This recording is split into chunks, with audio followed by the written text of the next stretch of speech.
Business എപ്പോഴും ഇങ്ങനെ ഒരു റോളർ കോസ്റ്റർ പോലെയാണ്. കാരണം എന്താ, ഇവന്റെ ഒന്നും കയ്യിൽ ഒരു രൂപയുടെ റിസർവ് ഫണ്ട് ഇല്ല. സാറ് പറയുന്ന അത്രയും ഡിസ്കൗണ്ട് അതാത് മാസം എങ്ങനെങ്കിലും ഒപ്പിച്ച് പോയിക്കൊണ്ടിരിക്കുക. ഒരു കാര്യം ശ്രദ്ധിച്ചോണം, അതെല്ലാം മുങ്ങും. സാറ് പറയുന്ന സമയത്ത് പൈസ തന്നാ മതി. അതാണ് വാറിന്റെ അകത്ത് ഏറ്റവും വലിയ ഗുണം.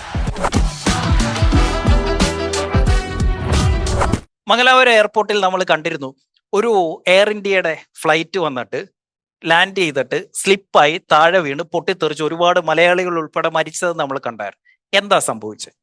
മംഗലാപുരം എയർപോർട്ടിന്റെ പ്രത്യേകത, ഇതിന്റെ പേര് ടേബിൾ ടോപ്പ് എയർപോർട്ട് എന്ന്. ടേബിൾ ടോപ്പ് എയർപോർട്ട് എന്ന് പറഞ്ഞാൽ ഒരു കുന്നായിരുന്നു. ഈ കുന്നിന്റെ മുകൾ വശം കട്ട് ചെയ്തിട്ട് ഒരു പ്ലാറ്റ്ഫോം പോലെ ഉണ്ടാക്കിയിട്ട് അവിടെയാണ് എയർപോർട്ട് പണിഞ്ഞത്, റൺവേ പണിഞ്ഞിരിക്കുന്നത്. അപ്പോ ഈ റൺവേയിൽ ഒരു ഫ്ലൈറ്റ് വരുന്നു. ഈ ഫ്ലൈറ്റ് വന്നിട്ട് സപ്പോസ് ഇത് ഇറങ്ങേണ്ട പോയിന്റ് ഇതാണ്, ഇത് ഭൂമിയിൽ ടച്ച് ചെയ്യേണ്ട സ്ഥലം ഇതാ. എന്നിട്ട് ഇതിന്റെ സ്പീഡ് കുറഞ്ഞ് ഇവിടെ എത്തുമ്പോൾ ഇത് ഇതിന്റെ പാർക്കിംഗ് സ്ലോട്ടിലേക്ക് പോകുന്നു. ഇതാണ് സ്വാഭാവികമായിട്ട് സംഭവിക്കുന്നത്. പക്ഷേ ഇവിടെ സംഭവിച്ചത്, ഈ ഫ്ലൈറ്റ് ഇവിടെ ലാൻഡ് ചെയ്യുന്നതിന് പകരം ഇവിടെ വന്ന് ലാൻഡ് ചെയ്തു. ലാൻഡ് ചെയ്തപ്പോൾ എന്താണ്, ഇതിന്റെ സ്പീഡ് അനുസരിച്ച് ഇതിന് പെട്ടെന്ന് ചവിട്ടി നിർത്താൻ പറ്റിയില്ല. അപ്പൊ എന്തുണ്ടായി, ഇത് ഇവിടെ വന്നിട്ട് താഴേക്ക് സ്ലിപ്പായി പോയി. ഇതിൽ നിന്ന് എന്താ മനസ്സിലാക്കുന്നേ? നമ്മുടെ ബിസിനസ് ശ്രദ്ധിച്ചു, 10 ലക്ഷം രൂപയാണ് നമ്മുടെ എക്സ്പെൻസ്. ഇത് 3 മാസത്തത് നമ്മളുടെ കയ്യിലുണ്ട് എന്നിരിക്കട്ടെ. എങ്കിൽ നമ്മുടെ ഫ്ലൈറ്റ് വന്ന് ലാൻഡ് ചെയ്യുന്നത് ദാ ഇവിടെ ആയിരിക്കും. അവിടെ ലാൻഡ് ചെയ്യുന്നു, കുഴപ്പമില്ല. 3 മാസം ഓടാനുള്ള എന്തുണ്ട് നമ്മുടെ കൈ? റൺവേ. റൺവേ എത്രയാ? 3. ഈ റൺവേ ഇല്ലാത്തവരുടെ പ്രശ്നം, അല്ലെങ്കിൽ ഈ റിസർവ് ഇല്ലാത്തവരുടെ പ്രശ്നം എന്താ? നിങ്ങളുടെ ഫ്ലൈറ്റ് വന്ന് ഇറങ്ങുന്നത് തന്നെ ഇവിടെ ആയിരിക്കും. അതായത് നിങ്ങളുടെ ബിസിനസ് കൂപ്പ് കുത്തുന്ന ഇത് ഇവിടെ ആയിരിക്കും. ദാ കിടക്കുന്നു, ഫസ്റ്റ് മാസം തന്നെ വീഴും. ഈ വരുന്ന ലാഭത്തിന്റെ ഒരു പെർസെൻറ്റേജ് എല്ലാ മാസവും റിസർവ് ഫണ്ടായിട്ട് മാറ്റിവെക്കണം. എന്തിനു വേണ്ടി? നമ്മുടെ ബിസിനസ്സാണ്. ബിസിനസ് എപ്പോഴും ഇങ്ങനെ ഒരു റോളർ കോസ്റ്റർ പോലെയാണ്. ഇങ്ങനെ കയറ്റമിറക്കമായിട്ട് ഇങ്ങനെ പോകുന്നത്. അപ്പോൾ ആ ഇറക്കത്തിൽ നമ്മളെ പ്രൊട്ടക്ട് ചെയ്യാൻ വേണ്ടി അന്ന് പോയി ക്യാഷിനെ ഡിപ്പെൻഡ് ചെയ്യാതിരിക്കാൻ വേണ്ടി നമ്മൾ തന്നെ റിസർവ് ഫണ്ട് ഉണ്ടാക്കി വെച്ചുകൊണ്ടേ ഇരിക്കണം. അതിനുള്ള ഏറ്റവും നല്ല മാർഗം എന്താ? എന്നെ ശ്രദ്ധിച്ചൊന്ന് കേട്ട്, ഈ റിസർവ് ഫണ്ടിനെ നിങ്ങൾ ഒരു മന്ത്ലി എക്സ്പെൻസ് ആയിട്ട് കണക്കാക്കണം. എല്ലാ മാസവും ഒരു എക്സ്പെൻസ് ആയിട്ട്. നമ്മളിപ്പോ സാലറി കൊടുക്കുന്നില്ലേ, റെന്റ് കൊടുക്കുന്നില്ലേ, നമ്മൾ ശമ്പളം എടുക്കുന്നില്ലേ, നമ്മൾ എണ്ണ അടിക്കുന്നില്ലേ, നമ്മൾ ഇന്റർനെറ്റിന് കാശ് കൊടുക്കുന്നില്ലേ എന്ന് പറയുന്ന പോലെ ഒരു ഫിക്സഡ് എക്സ്പെൻസ് ആയിട്ട് ഇതിനെ കാണണം.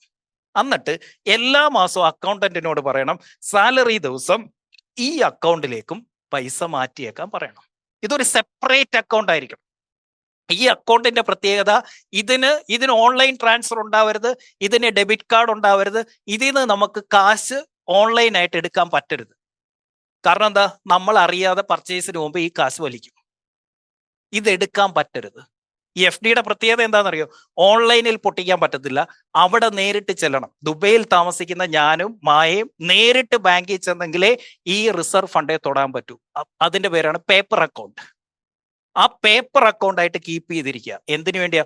തൊടരുത്. ഇല്ലെങ്കിൽ നമ്മൾ പോലും അറിയാതെ ആ പൈസ എടുത്ത് കളിക്കും. മനസ്സിലാവുന്നോ? അപ്പൊ എന്ത് ചെയ്യണം? എല്ലാ മാസവും ഒരു ഇൻവിസിബിൾ ഡയറക്ടർ ആയിട്ട് ഇതിനെ കണ്ടുകൊണ്ട്, ഒരു ഇൻവിസിബിൾ എക്സ്പെൻസ് ആയി കണ്ടുകൊണ്ട് ഇതിന് വേണ്ട പൈസ നമ്മൾ മാറ്റി വെച്ചുകൊണ്ടേ ഇരിക്കണം. ഏത് സമയത്ത്? നല്ല കാലത്ത്. സമ്പത്ത് കാലത്ത് തൈവത്ത് വെച്ചാൽ ആപത്ത് കാലത്ത് കാപത്ത് തിന്നാം. കേട്ടിട്ടുണ്ടോ? എന്താ അത്? കാശുള്ള വരുന്ന സമയത്ത് 10 തൈ വെച്ചാൽ, ഒരു റിസർവ് ഫണ്ട് മാറ്റി വെച്ചാൽ, ആപത്ത് കാലത്ത് മറ്റവന്മാരെല്ലാം വലിച്ചു മേളോട്ട് നോക്കി ഇരിക്കുന്ന സമയത്ത് നമുക്ക് പൊളിക്കാമെന്ന്. ഈ റിസർവ് ഫണ്ട് ഉള്ളവൻ എന്നും വിളക്ക് കത്തിച്ചിട്ടും പള്ളിയിൽ പോയി പ്രാർത്ഥിക്കുന്ന എന്താണെന്നറിയോ? ദൈവമേ, എവിടുന്നെങ്കിലും ഒരു മിസൈൽ വീഴണേ, എവിടുന്നെങ്കിലും ഒരു കൊറോണ വരണേ, എവിടുന്നെങ്കിലും ഒരു പണി വരണേ. കാരണം എന്താ?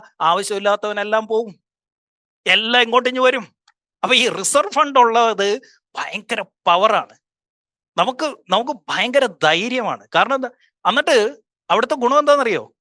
നമ്മുടെ കയ്യിൽ അടുത്ത 6 മാസത്തേക്കുള്ള എല്ലാ പേഴ്സണലായിക്കോട്ടെ, ഒഫീഷ്യലായിക്കോട്ടെ, ബിസിനസ്സിലായിക്കോട്ടെ, ലൈഫിലായിക്കോട്ടെ, എല്ലാ ചെലവിനുള്ള 6 മാസത്തെ പൈസ നമ്മുടെ അക്കൗണ്ടിൽ കിടപ്പുണ്ട്, റിസർവ് ഫണ്ടായിട്ട് തൊടാതെ വെച്ചിരിക്കുക. എങ്കിൽ നിങ്ങൾ പോയി കസ്റ്റമർ അടുത്ത് നിൽക്കുന്നത് എങ്ങനെയായിരിക്കും? തനിക്ക് വേണേ എടുത്താൽ മതി എന്നേ. ഇതാണ് ടേംസ് ആൻഡ് കണ്ടീഷൻ. അപ്ഫ്രണ്ട് കാശ് തരികയാണെങ്കിൽ സാധനം തരും, ഇല്ലെങ്കിൽ ഇല്ല. എന്താ ഇങ്ങനെ നിന്ന് പറയുന്നേ? ഇങ്ങനെ നിന്ന് ഇയാളുടെ കാശ് കിട്ടിയിട്ട് എനിക്കൊന്നും ചെയ്യാനില്ല.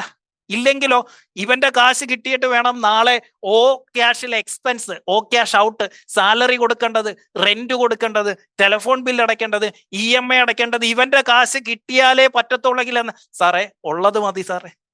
സാറ് പറയുന്ന ടേംസ് ഓംബ്ര, സാറ് പറയുന്ന അത്രയും ഡിസ്കൗണ്ട്, സാറ് പറയുന്ന സമയത്ത് പൈസ തന്നാ മതി.